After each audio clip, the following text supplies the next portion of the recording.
Hey, how's everybody doing? This is Ray McGuff, and this is the Last Roundup Horror Show presents Spotlight, where we take a moment and we shine a spotlight on an independent filmmaker and his or her work.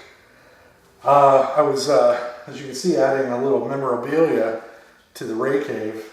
This is a hat I received at the premiere of the King Arthur film, 2017's King Arthur, starring that guy from Sons of Anarchy.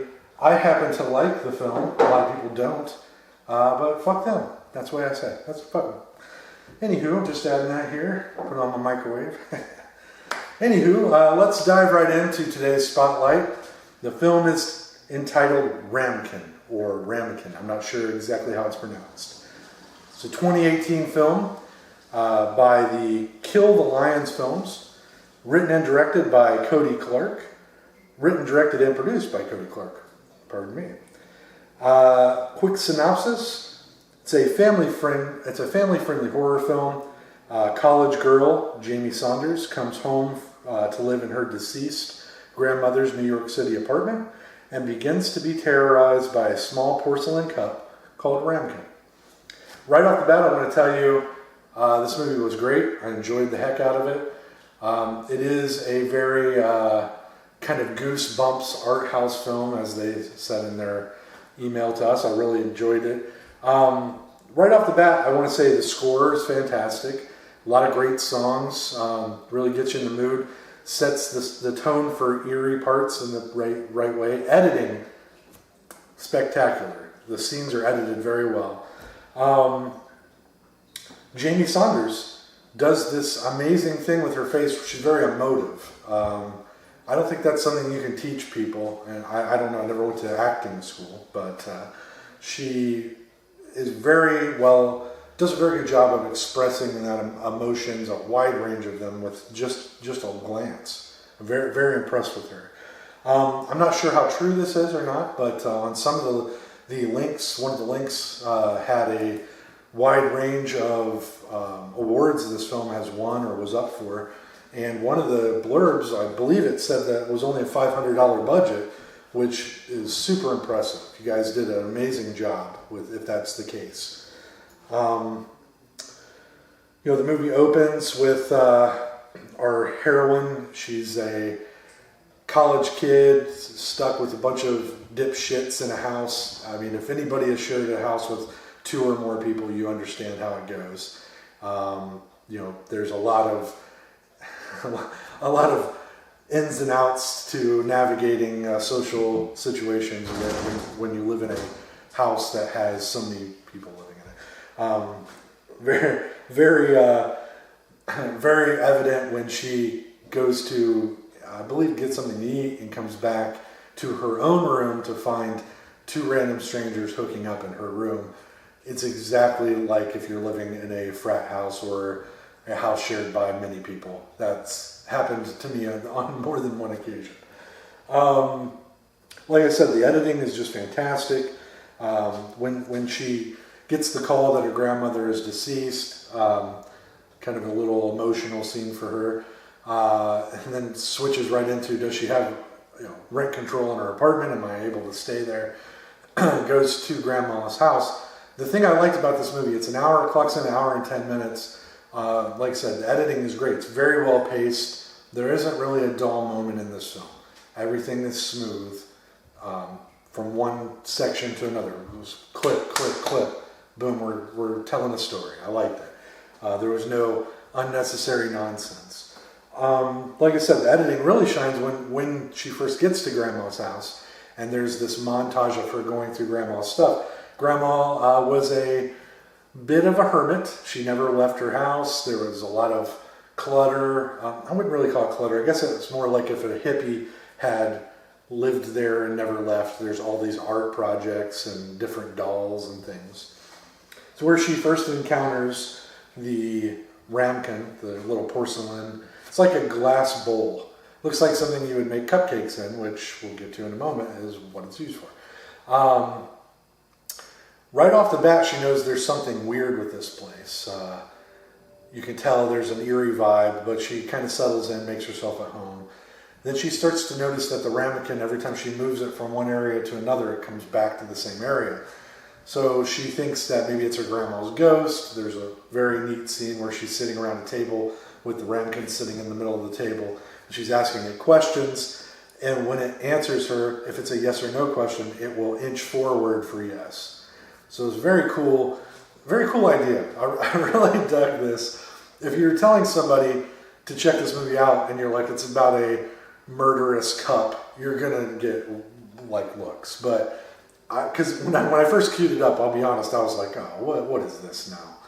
But I'm glad I watched it because it was entertaining. There is moments in this movie from this point on where I couldn't tell if it was really happening or if the porcelain cup was possessed, and then it starts to possess her, and she has a sleepover with a friend that ends very badly because the cup wants all of her attention.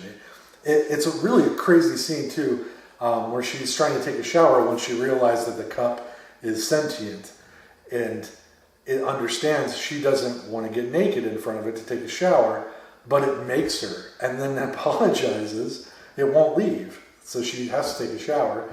Then it apologizes by showing up on her table with a cupcake. There's also another scene prior to that where she tries to leave and figures out that it's holding her hostage, basically. It won't let her leave, physically restrains her. And as an apology, it gives her a cupcake, and she really likes the cupcake. It can also conjure up other things like money, because you're thinking, well, how's she going to get groceries? They solve that problem by it generates money.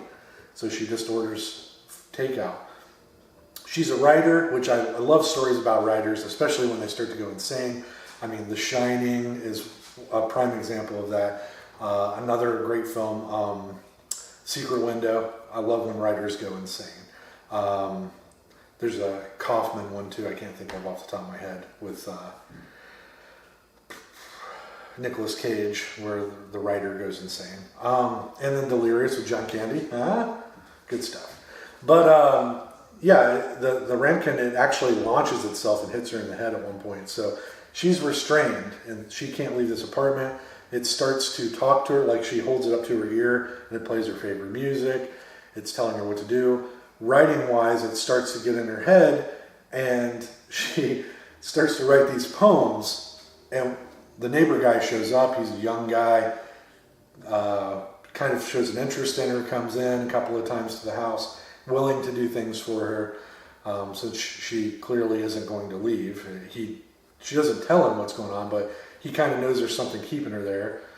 But what's weird about it, or not weird, it's the great connection to that is that we get through her what the ramekin actually wants, and it wants blood. It calls the blood of humans gold, and she writes a series of poems which are more ridiculous than the other. But I laughed at one of them. I wrote down the line. I might be paraphrasing. It says, "Knives bring out the red." Knives bring out the red. There's several scenes where she's just walking up behind people with this knife, and she can't quite make herself kill them. But when she does, the ramekin gladly imbibes the blood. It gets poured in. I won't tell you much more than that, because from there it delves into some other great psychological horror tropes and has an ending that I thought was very good. I was like, how are they going to get out of this? Where are they going to go with this? And when it ended, I thought, hey, that's a clever way. That's a clever way to end it. I wasn't disappointed. Negative things. With every movie, I always tread lightly with my negativity, especially low-budget films, independent films, because I have experienced for years, through working through the channel, how hard it is to make something come together. I mean, to just get people into a room to work on a project like this is a feat amongst itself. And my acting isn't the greatest either, but it felt like some of the dialogue in this film, especially the table read scenes where her and the gentleman from down the hall are conversing, the dialogue felt a little stilted. Some of the dialogue didn't flow very well between her and her friend, her best friend that she has a sleepover with and then kicks out in the middle of the night. I don't blame the actresses. Like I said, Miss Saunders, I tip my hat to you. You just alone, your facial expressions do a lot.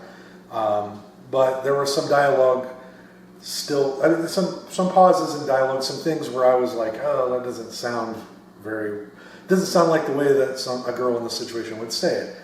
So that's my only complaint. And I'll be honest with you, everything else about this movie I loved.